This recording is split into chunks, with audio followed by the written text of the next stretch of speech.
ভারত জুড়ে যখন যুদ্ধের গণনা শুরু হয়ে গেছে, তখন একের পর এক নাটকীয় সিদ্ধান্ত নিচ্ছেন ভারতের সরকার, যা আগে কখনো দেখা যায়নি।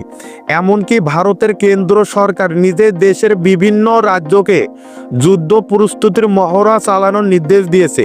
কাশ্মীরের পেহেলগামে ভয়াবহ হামলায় ২৬ জন পর্যটক নিহত হওয়ার ঘটনার পর এর দায় সোজা পাকিস্তানের কাঁধে চাপিয়ে প্রতিশোধের নেশায় যেন অন্ধ হয়ে উঠেছে মোদির নেতৃত্বাধীন বিজেপি সরকার।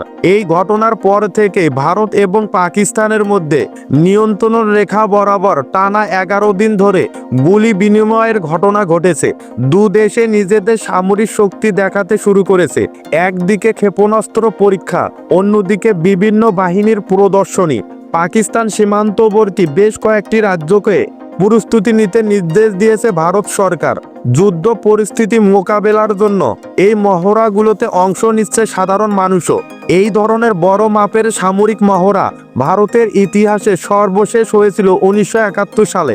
ভারতের স্বরাষ্ট্র মন্ত্রণালয় থেকে বিশেষ নির্দেশনা জারি করা হয়েছে। তাতে বলা হয়েছে, হঠাৎ যদি বিদ্যুৎ চলে যায় বা পুরো এলাকা ব্ল্যাক আউটে চলে যায়, তাহলে কিভাবে দ্রুত নিরাপদ স্থানে স্থানান্তরিত হবে মানুষ।